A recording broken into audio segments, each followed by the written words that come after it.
పేదల ఇండ్లు కూల్చట్లేదు. ఒకవేళ ఎఫ్టీఎల్ పరిధిలో ఉన్నవి కూల్చాల్సి వస్తే డబుల్ బెడ్రూమ్ ఇండ్లు ఇస్తాం. మరి ఈ సలకం చెరువు సంగతి ఏంటి సార్? ఇక్కడ సలకం చెరువు ఒకటి ఉన్నది కదా, అసదుద్దీన్ ఓవైసీకి సంబంధించినటువంటి ఆ చెరువు మధ్యలో కట్టినటువంటి సలకం చెరువు మధ్యలో ఉన్నటువంటి అసదుద్దీన్ ఓవైసీ కాలేజీ ఎందుకు అది ఎఫ్టీఎల్ బఫర్ జోన్లో లేదా, లేకపోతే చెరువులో ఉన్నట్టుగా కనబడతలేదా, లేకపోతే అటు సైడ్ వద్దు అని చెప్పేసి ఏమన్నా మీకు ఎవరైనా ఆదేశాలు ఇచ్చిల్లా? ఇప్పుడు పేదల ఇండ్లు కూల్చట్లేదు, మరి కూల్చినే అన్ని ఎక్కడి? పెద్దల ఇండ్లు ఎవరు కూల్చడం చెప్పు. సరే, పేదల ఇండ్లు అయితే నువ్వు కూల్చలేదు అనుకుందాం, పేదల ఇండ్లు కూల్చలేదు, మరి పెద్దల ఇండ్లు కూల్చినవా అదన్నీ చెప్పు. మరి ఒక నాగార్జునకు సంబంధించినటువంటి కన్వెన్షన్ని ఒక మూల బాత్రూమ్ కూడా అంతా సాప వెడల్పుతో కూల్చేసింది, అయిపోయింది. అది ఓ ఎవయ్య ఏదో జరగబోతా ఉన్నారు నాయన, వీళ్ళు నాగార్జున చూస్తలేరు, వాళ్ళు నాగేశ్వరరావు చూస్తలేరు. ఇక దానికి బుల్డోజర్కు ఒకవేళ కనుక ఎవరు కూడా పెద్దలైనా పేదలైనా ఎవరైనా ఒకటే, ఒకవేళ కనుక ఆక్రమించుకున్నట్టయితే ఉంటే ఈ బుల్డోజర్ అక్కడికి పోయి కూల్చేస్తారని చెప్పేసి అందరూ అనుకున్నారు.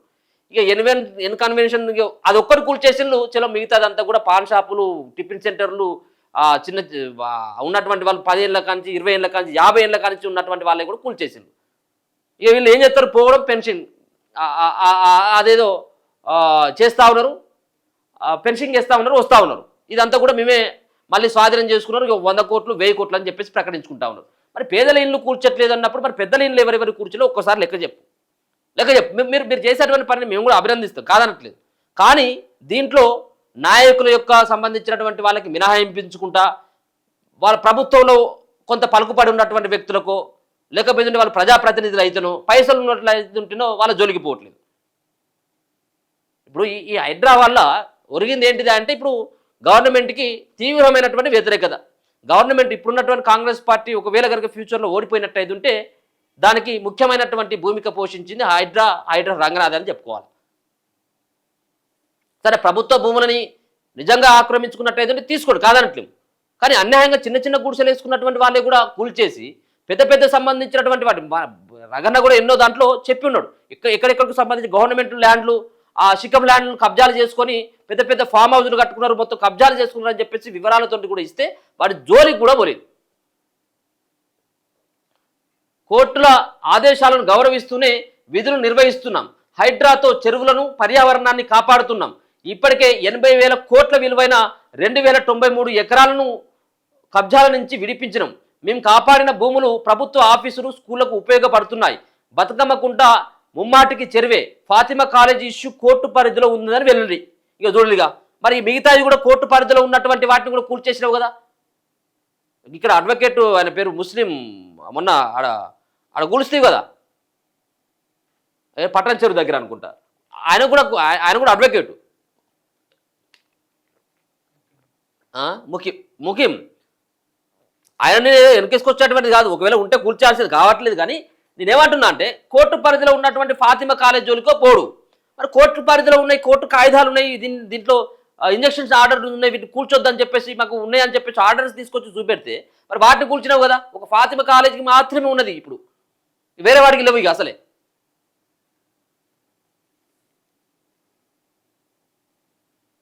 ఇగో హైడ్రా ఎక్కడ పేదల ఇల్లు కూల్చడం లేదని, తమకు ఆ ఉద్దేశం లేదని హైడ్రా కమిషనర్ రంగనాథ్ తెలిపారు. అప్పుడు ఏమన్నారంటే, ఇట్లా ఈ బుల్డోజర్ తోటి మొత్తం అంతా కూడా వీటిని కూల్చేస్తా ఉంటే వీటి జోలికి ఎందుకు పోతలేని బీజేపీ వాళ్ళు మిగతా వాళ్ళందరూ అడిగితే, లేదు వాళ్ళ పిల్లలు చదువుకుంటా ఉన్నారు కదా, మధ్యలో ఒకవేళ కనుక దాన్ని కూల్చినట్టయితుంటే వాళ్ళ చదువులు ఆగమవుతాయి, కాబట్టి అది హాలిడేస్లలో మేము వాటిపైన చర్యలు తీసుకుంటామని చెప్పేసి అన్నాడు. ఇక మళ్ళీ రేప మాప మళ్ళీ కాలేజీలు స్టార్ట్ అవుతాయి, మళ్ళీ ఏం చెప్పాలి సాకు, మళ్ళీ అడ్మిషన్స్ అయినాయి, మళ్ళీ వాళ్ళ పిల్లలు చదువుతా ఉన్నారు, 100 మంది పిల్లల జీవితాలు ఆగం చేస్తామా మనం అని మళ్ళీ ఇట్లా ఈ రకమైనటువంటి వాదన వస్తుంది అన్నట్టు. ఎందుకు మరి అంత దమ్ము లేదా? మరి అటు ఓవైసీ కాలేజీకి వెళ్ళిపోయి వాటిని కూల్చేసినటువంటి దమ్ము లేదా? అది బరాబరి సలకం చెరువు మధ్యలో ఉన్నది ఆ కాలేజ్ అంతా కూడా. హైడ్రా ఎక్కడ పేదల ఇల్లు కూల్చడం లేదని, తమకు ఆ ఉద్దేశం లేదని హైడ్రా కమిషనర్ రంగనాథ్ తెలిపారు. ఒకవేళ ఎఫ్టీఎల్ పరిధిలో ఎక్కడైనా పేదలవి తాత్కాలిక ఇల్లు ఉంటే తప్పనిసరి పరిస్థితిలో కూల్చాల్సి వస్తే వారికి ప్రత్యామ్నాయంగా బీపీఎల్ కింద డబుల్ బెడ్రూమ్ ఇళ్లను అందించేందుకు ప్రభుత్వం సిద్ధంగా ఉందని తెలిపారు. అలాగే ఓనర్షిప్ హక్కులు ఉన్న వారికి DDR ట్రాన్స్ఫరబుల్ డెవలప్మెంట్ రైట్స్ అందిస్తామని ఇప్పటికే ఈ ప్రక్రియ మొదలు పెట్టామని చెప్పారు. శనివారం బుద్ధా భవన్లోని హైడ్రా ఆఫీసులో నిర్వహించినటువంటి మీడియా సమావేశంలో వివిధ అంశాలపై రంగనాథ్ మాట్లాడారు. మాదాపూర్లోని సున్నం చెరువు, ఉప్పల్ నియోజకవర్గంలోని రామంతపూర్ చెరువులో ఇళ్లను కోల్పోయిన పేదలకు డబుల్ బెడ్రూమ్ ఇళ్లను ఇస్తున్నామని హైకోర్టు ఆదేశాలను పాటిస్తూనే విధులు నిర్వహిస్తున్నామని స్పష్టం చేశారు. ఇక ఎన్నిసార్లు మొట్టికాయలు వేసింది, ఎన్నిసార్లు తిట్టింది హైడ్రా రంగనాథుని హైడ్రా చర్యలని కోర్టు. బతుకమ్మ కుంట ఒక చెరువే, ఆధారాలు ఉన్నాయి. మన సలకం చెరువు ఆధారాలు లేవా? ఇగో సల్కం చెరువు విషయంలో కోర్టు తప్పు పట్టలేదట. సల్కం చెరువు విషయంలో కూడా హైడ్రా కోర్టును తప్పు పట్టలేదని రంగనాథ్ చెప్పాడు. ఇందుకోసం సంబంధించిన వివరాలు హైడ్రా కోరిన విషయాన్ని కూడా హైకోర్టు తీర్పులో పేర్కొన్నది. ఇరిగేషన్, రెవెన్యూ నుంచి వచ్చిన నివేదికల మేరకు చర్యలు ఉంటాయని స్పష్టం చేశారు. ఎంఎంయూడి, ఎడ్యుకేషన్ డిపార్ట్మెంట్లు కూడా వివరాలు సమర్పించాలని, అక్కడ నిర్మాణాలకు జిహెచ్ఎంసీ అనుమతులు ఉన్నాయా లేదా, అక్కడ కొనసాగుతున్న కాలేజీకి సంబంధించి విద్యాశాఖ అనుమతులు వివరాలు సమర్పించాలని కోర్టు కోరిందని చెప్పేసి అన్నారు. ఈ విషయంలో ఇవన్నీ వస్తాయి. కోర్టు, అక్కడ మిగతా సంబంధించినటువంటి విద్యాశాఖ అనుమతులు, అక్కడ జిహెచ్ఎంసీ అనుమతులు, ఈ అంతా వాళ్ళకేమో ఈ మినహాయింపులు ఉంటాయి. మరి మిగతా వాళ్ళకి ఎందుకు ఉండవు? కోర్టు ఆదేశాలు పాటిస్తున్నమాట. కోర్టుల సూచనల మేరకు ఆక్రమణలో నివాసాలుంటే ముందుగా వారికి సమాచారం ఇచ్చి ఖాళీ చేయించే పని చేపడుతున్నామని రంగనాథ్ తెలిపారు. ఐలాపూర్లోని పేదల ఇండ్ల జోలికి వెళ్ళలేదని చెప్పారు. అక్కడ ముఖీం సోదరుడు అజీం నిర్మించినటువంటి 6 అంతస్తుల అపార్ట్మెంట్ను తొలగించినప్పుడు కూడా ముందుగా వారిని ఖాళీ చేయాలని చెప్పామని, అయినా ఖాళీ చేయకపోవడంతో హైడ్రా సిబ్బంది సహకరించి అందరూ ఖాళీ చేశాకే ఆ భవనాన్ని తొలగించామని తెలిపారు. ఇక 4 పెద్ద చెరువులు అభివృద్ధి అట. మొదటి విడతగా 6 చెరువులను పునరుద్ధరిస్తామని, అందులో ఇప్పటికే మూడింటిని ప్రారంభించామని రంగనాథ్ వెల్లడించారు. రెండో విడతగా 14 చెరువుల పునరుద్ధరణను చేపడుతున్నామని, ఇవి కాకుండా అంబీర్ చెరువు, ఫాక్స్ సాగర్, సరూర్ నగర్, అమీన్పూర్, ఈ 4 పెద్ద చెరువులను కూడా చేపట్టాలని ప్రభుత్వం ఆదేశించిందట. ఏంటి 30,000 ఫిర్యాదులు వచ్చినాయట. ఇప్పటి వరకు 30,000 ఫిర్యాదులు వచ్చాయని, హైడ్రాలో ఆఫీసర్లు 50 మంది ఉన్నారని, ఇవన్నీ ఒకేసారి పరిశీలించడం వీలు కాదని రంగనాథ్ తెలిపారు. ఏదైనా యాక్షన్ తీసుకోవాలంటే దానికి సంబంధించి అన్ని విధాలుగా విచారించి చర్యలు తీసుకోవాలని. ఎందుకంటే ఫిర్యాదులు వచ్చినటువంటి ఇప్పుడు 30,000 ఫిర్యాదులు వచ్చినాయి. 30,000 ఫిర్యాదులలో ఏముంటాయంటే వీళ్ళకి అనుకూలంగా ఉన్నటువంటి వాటిని జోలికి పోరు. ఒక వ్యతిరేకంగా ఉండి లేకపోతే ఇంకా ఏదన్నా నడిచిందనుకో వాటికి అటువైపోతుంది అన్నట్టు ఈ బుల్డోజర్. ఈ 30,000 ఫిర్యాదులల్లో రేవంత్ రెడ్డి తమ్ముని ఉండే అనుకుంటా ఉన్నారా? ఆయన కట్టినటువంటి ఎఫ్టీఎల్ పరిధిలో ఉన్నటువంటి ఇల్లు ఉండదా? వాటి జోలికి ఎందుకు పోతారు? ఈ 30,000 ఫిర్యాదులు ఉన్నాయి కదా, ముందుకు వచ్చినటువంటి చూస్తాం కానీ వీటి జోలికి పోరు అన్నట్టు. వీటి జోలికి పోరు ఎందుకు? వాళ్ళు ప్రజాప్రతినిధి, వాళ్ళకు రాజకీయ బలం ఉంది కాబట్టి. 80,000 కోట్ల విలువైన భూములను కాపాడిను. మరి అమ్మపోయిన మొత్తం అన్ని కలిసి ఈ 80,000 కోట్లు వస్తే అమ్మురు అప్పులపాలు అయిపోయింది, నన్ను కోసిన రూపాయలు లేదంటాను కదా రేవంత్ రెడ్డి.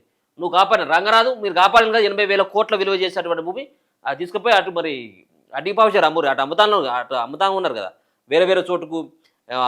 ఎంత ఒక్కొక్క సంబంధించిన ఎకరానికి 50 కోట్లు 100 కోట్ల రూపాయలకు అమ్ముడుపోయిందని చెప్పేసి అంటారు కదా.